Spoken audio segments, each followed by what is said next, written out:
Jodie, over the last sort of, you've been with us now for what, like a year? I don't know. How long have you been here? Pretty much a year. Pretty much a year. Yeah. Cool, look at me go. So, where have you seen the company change? What's changed in the last 12 months, do you think? Whew. Or what hasn't changed?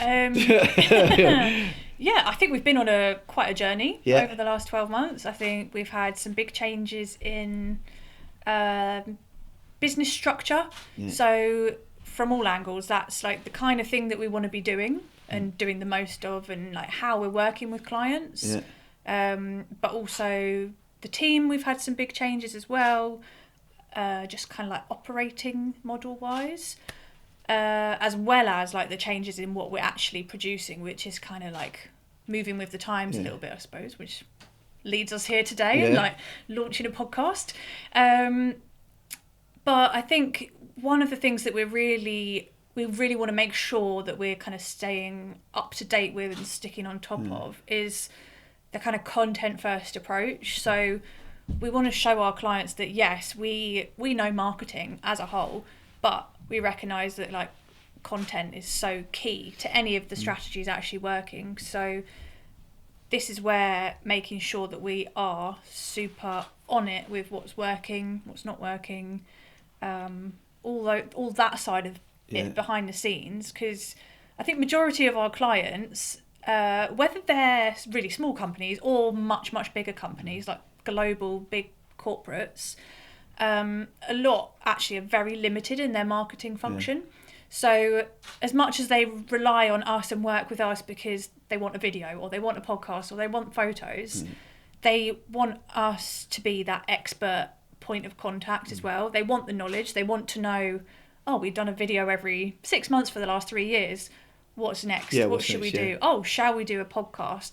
They want to know how we can keep them like. And also, I suppose, like anything in business, it's important to know what results you're getting off the back of it, right? So then, by default, they go, "We've done these 5 things. Which one of these is working? Which one isn't working? Which one do we need to dial up, turn down?" And I think the key is, and that's one thing we've definitely found within Capture Us, is that we're doing a lot of content for a lot of people, a lot of cool stuff, but a lot of our clients, a lot of people out there just in the business world, they're unsure of the sort of reasoning why they're doing it. You know what I mean? So they'll go, "Oh, I know I need some videos." And you go, "But why? What channels are you putting it on? You know, who's your ideal demographic of customer? You know, what time are you going to post it?" You know, all the different factors that mean that you're making this ball of energy and you're putting it out there to get the best result possible. Well, by default, what's the point of making the ball of energy if you're just going to just throw it in a park and hope for the best? So then it's just really important to have that start to finish sort of mentality and visibility so that they're getting the right result from the right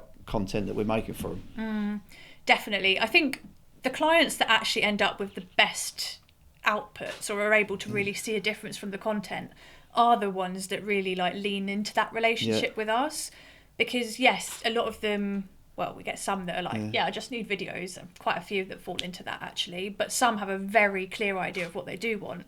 But where we can kind of work together and say, this is what is working, or this is what like within your industry or within that channel you should be doing to like get those results.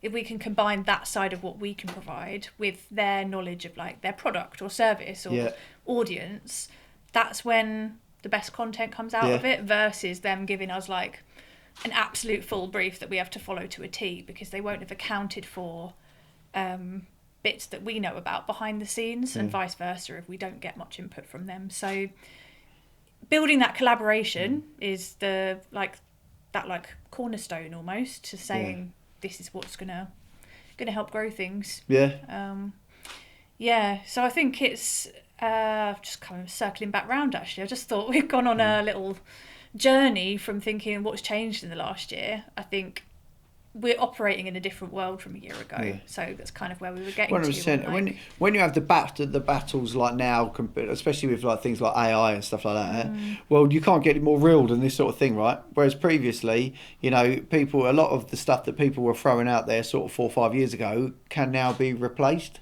You know, not to a standard that is going to be amazing, but to a standard. And I think that is the key. Like, look at design now. You know, look how many people, you only got to look on people's socials. You can tell every ChatGPT poster that's out there, can't you? Because technically definitely. they're all the same sort of thing, but they might serve a purpose to the right person.